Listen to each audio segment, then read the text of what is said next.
just these are these are they are.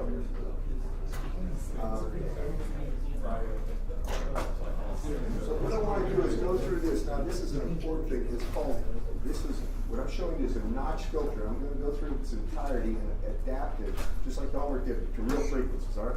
So we're going to go through an entire digital filter, but I chose the notch one instead of an arbitrary low-pass, high-pass, band stuff, because this is the one that's useful in so many circumstances, and radar it is definitely.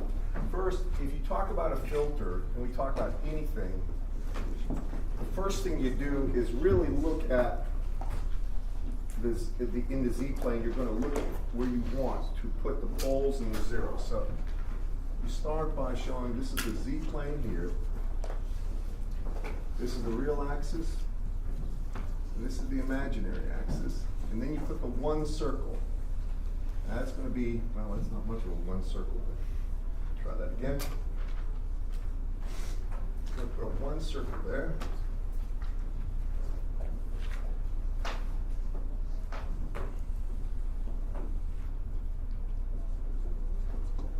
And this is e to the j omega. This is the angle omega. Now that omega right there corresponds to real frequencies this way. Omega in general is equal to small omega times the actual, I'll just put a t, and t would be the sampling interval.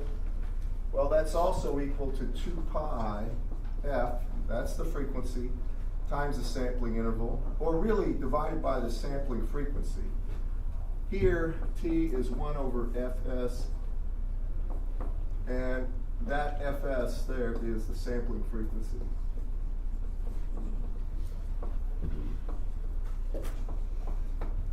Make it even a little better there. 1 over fs.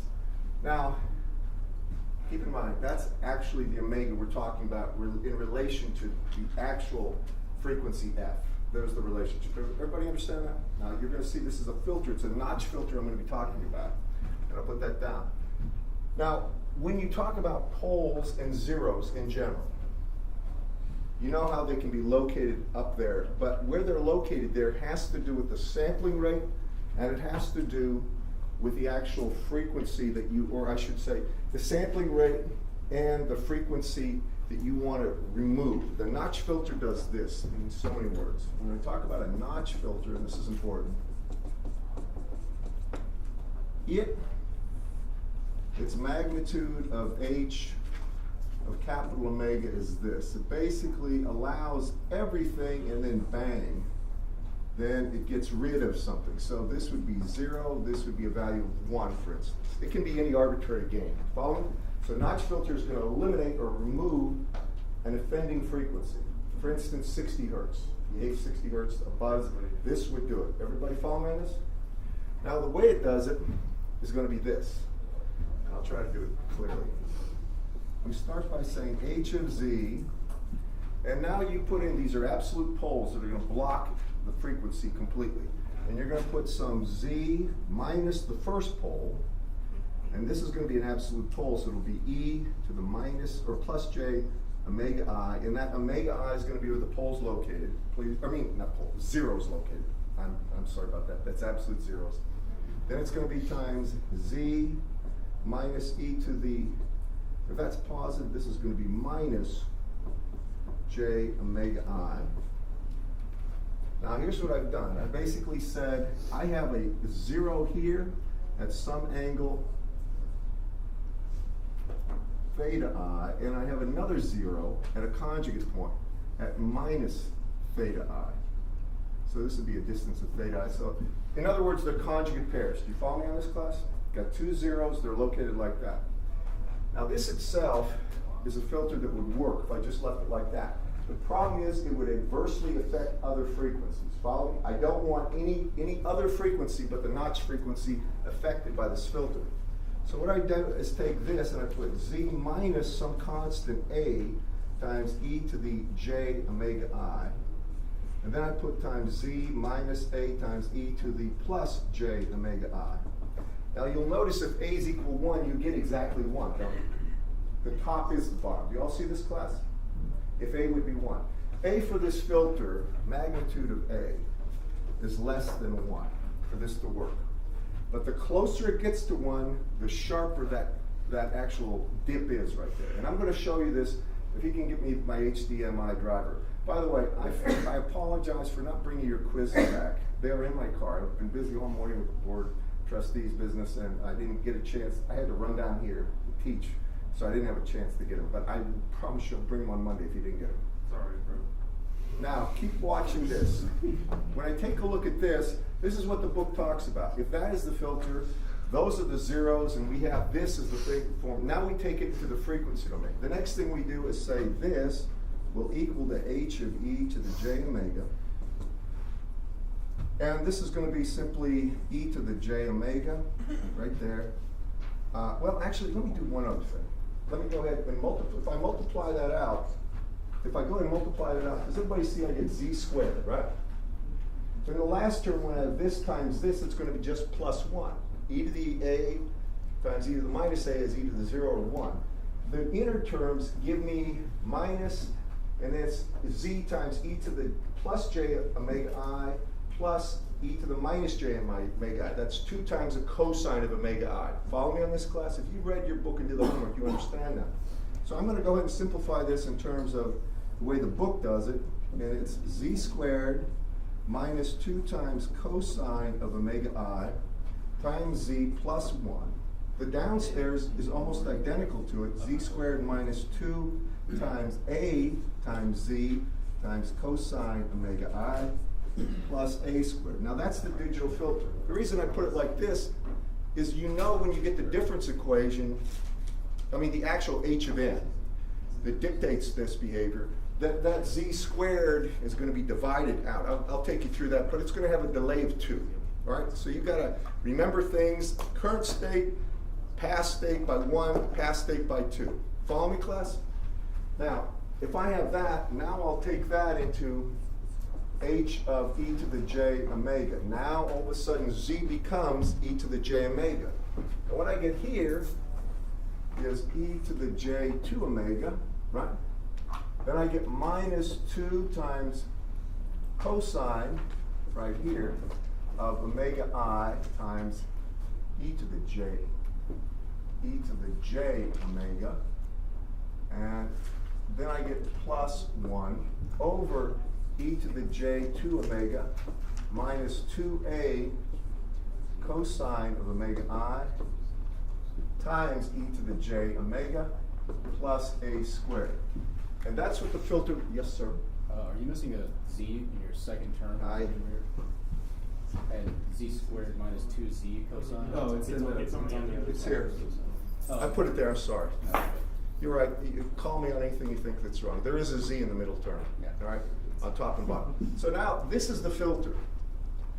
And with this filter, the closer the value of a gets to 1, the sharper it is, all right? Just remember that. It gets very sharp. Now, how do you actually apply this to a real signal? And this was the purpose of the homework, but I'm going to take you through it. Yes, sir? So, omega I there is different than just Omega I has to do with what? It's what you want to notch, right? Omega I has to do with the sampling frequency and the frequency you want to eliminate, doesn't it, class? And I'll put that, I'll make that clear. I'll put it here. Omega sub I in general is equal to really the frequency you want to eliminate, so it's going to be 2 pi fi. That would be the frequency you want to eliminate. And then it's divided by the actual, it's this divided by the sampling frequency. That's what it amounts to. Now it's really times the period of sampling, but 1 over that is the frequency of sampling, so I left it like that. Understand, class? Now, when we have this, I mean, this is what we need to know. Fi is the offending frequency, is what you want to get rid of, put it that way. Get rid of. We want to get rid of that. So, I'm going to... A be multiplied by all equation, constant A. Could we Shouldn't a constant A be multiplied by all equation? be moved where? A constant A. Yeah. A multiplied by all equation. A. Well, why do you want to do that? I mean, the equation doesn't have an A at the... A? Yeah, A. Constant A. This is A, right? That's A. It came from here. Right? Yeah, yeah. I'm not seeing something, just keep watching. Yeah, maybe you're thinking about something else. A is an arbitrary constant you select. Remember, this is going to be implemented with an h of n. Or I should say it's going to be implemented with a difference equation. Let's think about that one, all right? A difference equation. We'll do it with difference equation, not h of n. So now I'm going to go ahead and I'm going to do the very first one. You want me to do the fifth one too? That's no problem, I'll do it. But I want to do these because honestly, I didn't get a chance to do one of these. And the notch filter, of all of them, this is the one I think that's most important. The low pass, band stop, and band reject, well, this is what? This is actually a band stop filter if you think about it, isn't it? In fact, it can be just about a perfect band stop filter. So for the first problem in the book, 8.1, they say a couple of things. They say there's an offending frequency. I think they gave you x of t. I don't know if they gave you. What did they give you in the problem statement? I think they just give you 500 hertz? 500 hertz. Yeah. All right, so they said the offending frequency is at 500 hertz. I'm going to go through it the way they did it. I'm going to explain it. They're going to say, what does that pictorially look like? On a quiz, if I wrote something out, what would that look like? Well, it could look like this. Cosine of 2 pi times 500 t. That's a 500 hertz signal. Does everybody see that? Because 2 pi f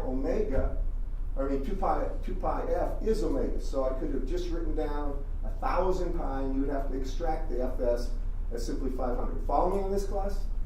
I could have also added a phase angle to this argument if I wanted. Any phase angle. It would still be at that frequency. Does everybody understand? And then I could have gone further and I could have made this 5. All right, that's just the amplitude. No matter what else I do to color that in terms of amplitude or adding phase, it doesn't change the offending frequency. Follow me, class? The only way I change that is by change the actual coefficient of t inside. So this is what it could look like. Right? It could also have the form of a sine of 2 pi times 500t plus some phase angle. Follow me? Both are at a frequency of exactly 500 hertz. So don't get hung up, well, it wasn't a sine, it wasn't a cosine. It could be a combination of a cosine plus a sine with 500 times 2 pi multiplying t. That's all my point is there. So now, if I have that, the next thing it says, they want a sampling frequency of 2,000 hertz, I think. Right? That's right. Correct, class? All right, now I'm going to write the equation. I know that my h of z would be equal to z squared, right, minus z times cosine of omega I plus 1 over z squared minus a times z cosine of omega I plus a squared.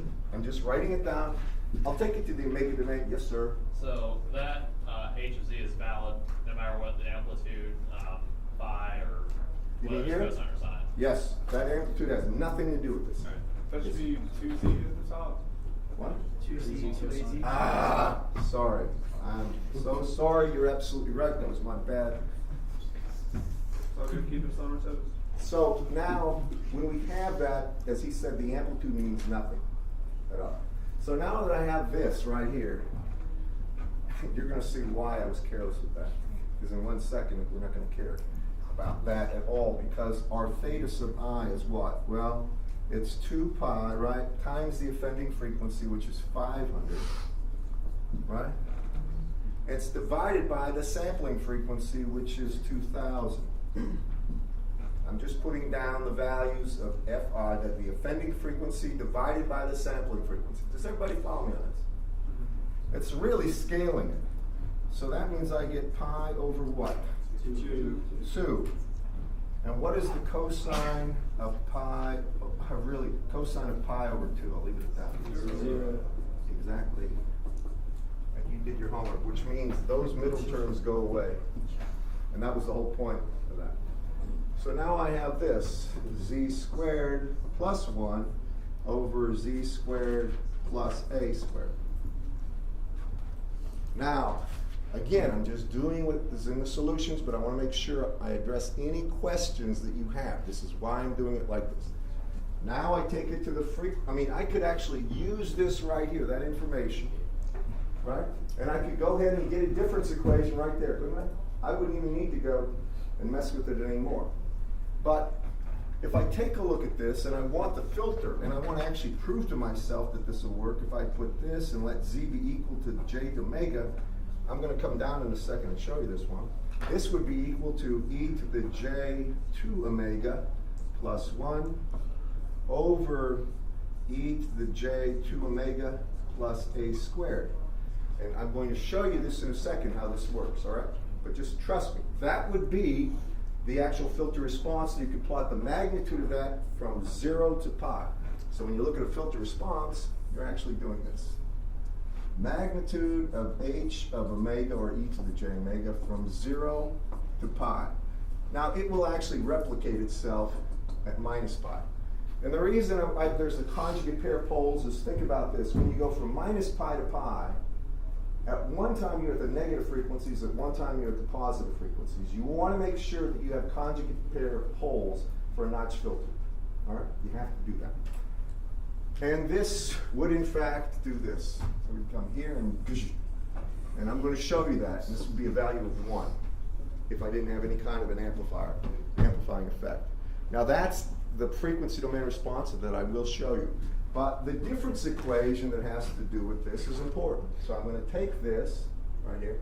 Everybody see where I'm at right now? Mm-hmm. Now what is this technically? Well, this is y of z over x of z, correct? Just so everybody's on the same page. Let's get the difference equation. When I take a look at that, that means I have y of z here, right? Times z squared plus a squared equal to x of z, right? And that's going to be times z squared plus 1. Agreed? Now we want everything in terms of 1, z to the minus 1, z to the minus 2. We don't want a z squared there. That would imply something would be predicting a future value of n plus 2. I'll divide top and bottom by z squared. So now I have y of z times 1 plus a squared times z to the minus 2 equal to x of z times 1 plus just z to the minus 2. I'm just taking you all the way back. You probably know this if you did the homework. It should be simple, but I'm going to make sure everybody understands it. Now I take it to the domain where I'm in n domain. So y of z goes to y of n times 1 plus a squared, and this would be y of n minus 2. This would be x of n, and then it's going to be plus x of n minus 2. Now remember, there's generally 3 terms here and 3 terms here if that middle term, if the cosine of omega I was not 0. Do you understand that, class? Just be aware of that. In general, there's 3 terms. Now when you look at this, I almost got to the point where it's a predictor of the future values of y. Y of n would just be equal to x of n plus x of n minus 2, and that's going to be minus a squared times y of n minus 2, which means I have to store these values. The current value of x, the past value of x 2 spaces back, and the past value of y 2 spaces back to get y of n. Now you can implement this on a microcontroller very easily, all right, or a microprocessor for sure. Does everybody understand that? And you also know how to sample a signal with a microcontroller. How many do? Or actually have some, they at least have a good idea you can do it, right? You can get a sample, right? And then you take it from analog to digital and A to D, right? And then when you have that, you store that value. You've all follow me on this? And there's the clock cycle is really your TS, right? That's going to be the sampling interval. So you can do all this with a microcontroller. And I'm not going to get into all the intricacies of this. Actually, when you get Dr. Nelson, I think for the higher level courses, he will take you through the whole 9 yards of this digital filtering, I think, or Dr. Reeves, Daniel Reeves. Either one of these two are great at this kind of stuff. So now I have that. That's really it. If you wanted h of n, what would you have to do? Well, that's h of z here. What do you have to do? Yeah. You're right, but you would what do? Just do an inverse Z transform of that. Do you follow me on this class? You can, and I don't want to go that route, but we could get an h of n, all right? The problem is this one is not a finite impulse response, but an infinite impulse response.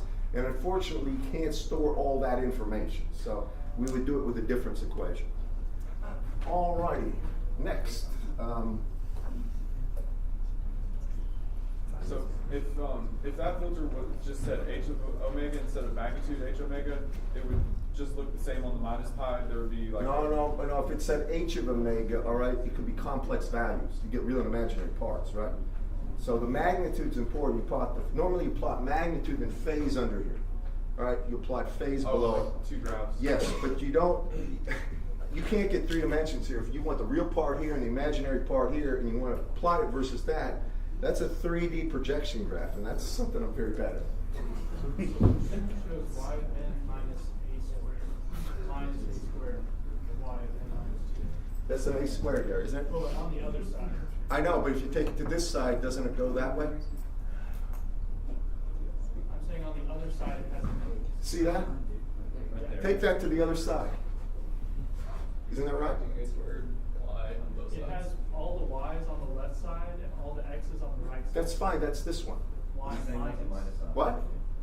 The answer has a y minus a squared y minus 2. What? Wait. I think he's saying that plus that you just had your finger over is a minus. Right here? Yes, on solution. Did I mess that up? No, it's a plus. That's wrong. Look, there's a plus there, isn't it? See, the minus is here. That's gone. You sure you're looking at the right solution? Yeah, instead of minus. Is that that- looks to be right, what you've got on the board. It's right here. I mean, I'm sorry if I messed that up, but this is right. All right, now I hope I set the record straight on this one. Now I'm going to do. Who wanted A5? You want A5? It's the same principle, but here's the deal. In A5, they got 2 offending frequencies. They got one at pi over 3 and one at 2 pi over 3, right? So guess what you do? You make one filter. You make one h of z that gets rid of the pi over 3 crap. Then you make another one that gets rid of the pi over, it's really 2 pi over 3, isn't it, that one? And then you just put them in series. It's over, all right? And you can multiply the solution. We can do this, but you'll see it's trivial. It really is. We'll go ahead and do that one.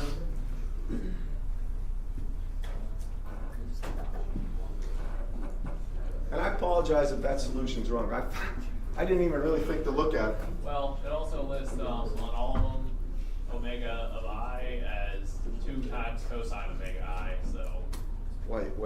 Omega of I is, like, it's trying to show you what 2 cosine omega I is, but it says that's equivalent to omega I. they're wrong. I'll show you when Yeah, they do that's it. right. All right, now 8.5. Can you just give me the specific, is it 2 offending frequencies and what? They have one, or is it omega that they give or just help me out here? They gave him one. What? They give you one. They give you pi over 3 and 2 pi over 3. Is that omega though? Yes. Yeah. All right, so they're saying omega sub I is 2 pi over 3. Call this omega 1, and omega 2 is pi over 3. Right?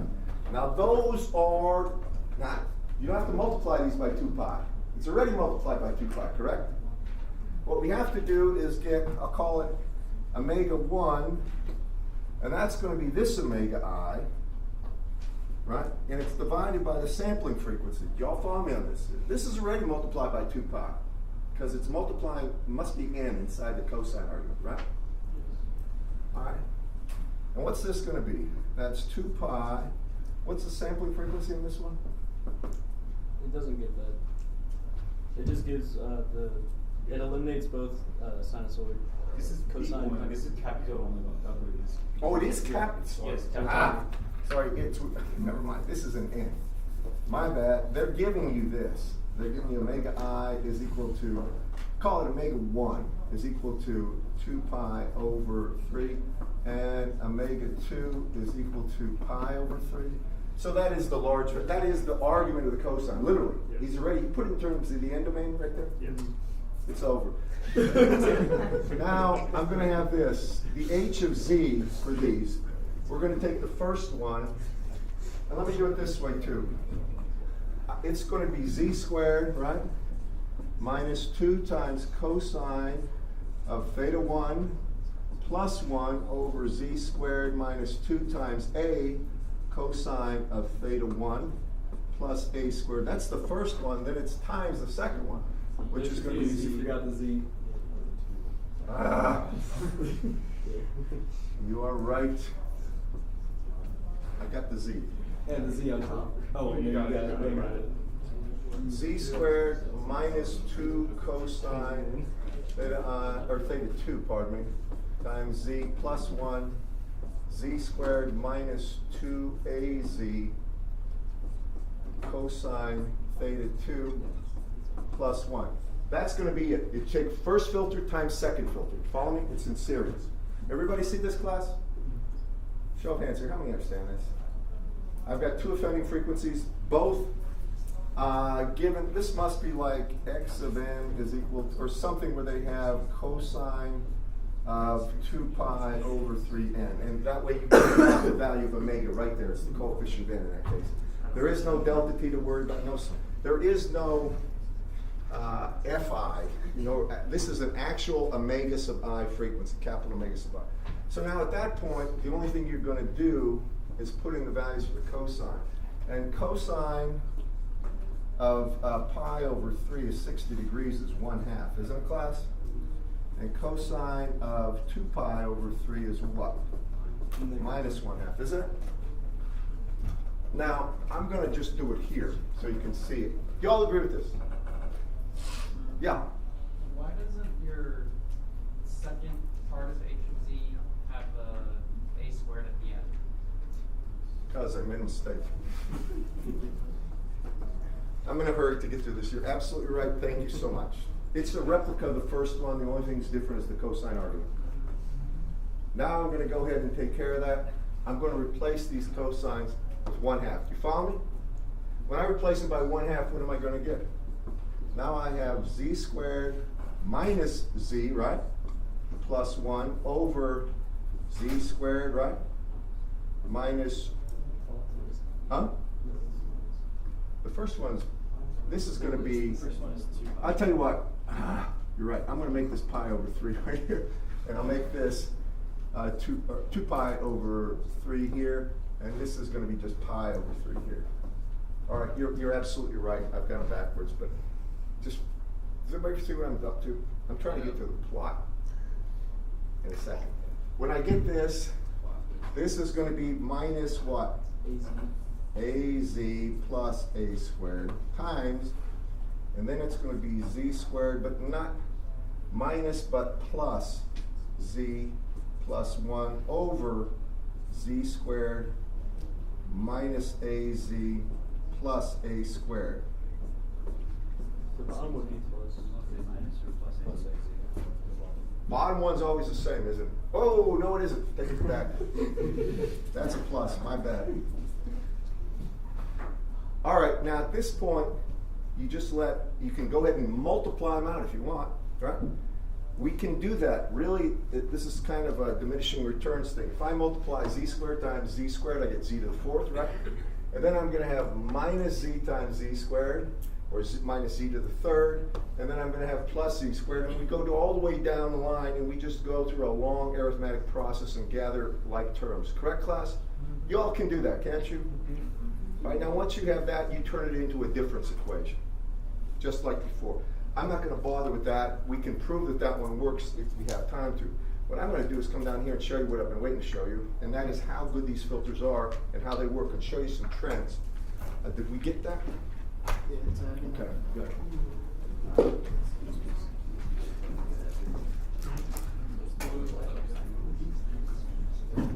And I'll tell you, it's not hard to do this.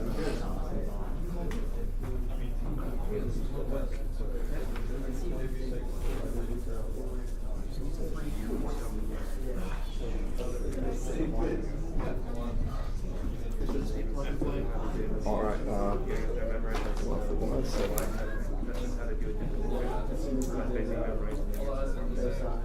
one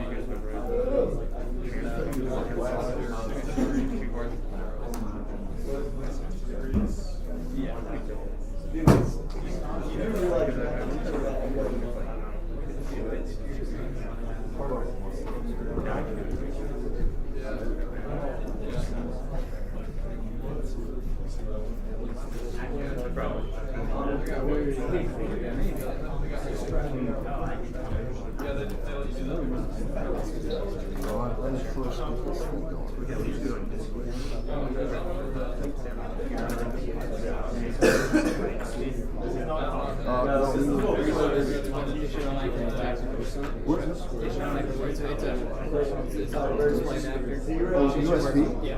This one?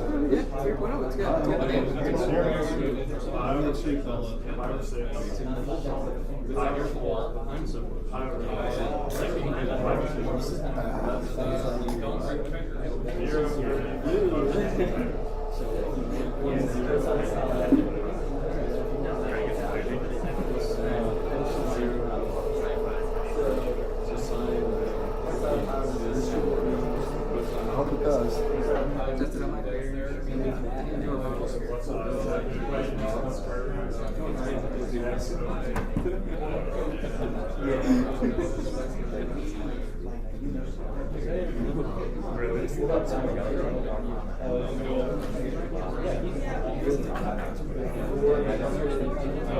Yeah, see, that's some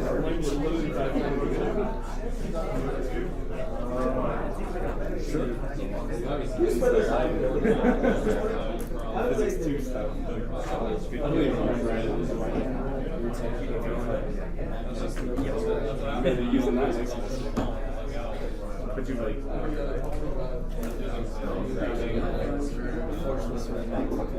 oh, you look good.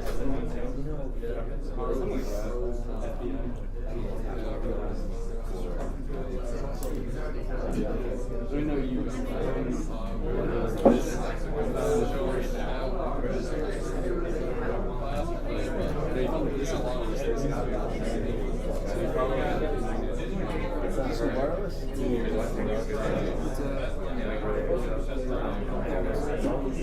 All right.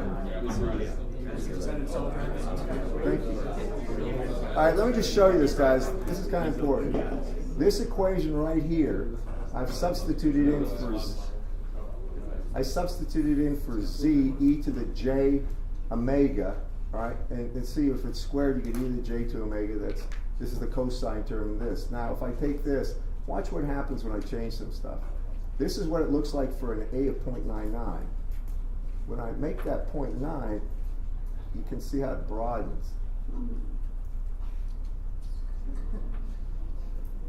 Wait a second. What does a point one look like? Please, hold on for a second. This look like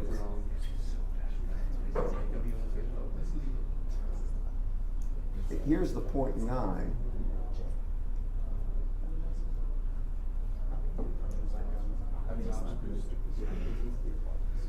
Watch what happens as I change the offending frequency. It changes, right?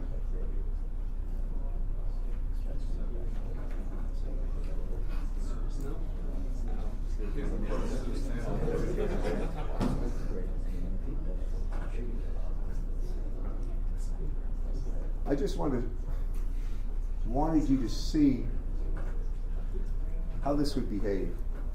All right, and this is going to be most of the time when you do it in MATLAB, you have to rerun the script over and over again if you want this. And this is real time, so I did it in MATLAB. That's really what I wanted to show you. What time do you guys have? 1:38. Is my grader back there? 38. You got 12 minutes.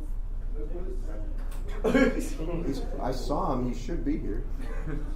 All right. Well, I'll start getting him around then. All right. Now spread out. Make sure it's at least one person, one empty seat between you and your next neighbor. Spread out as much as you can.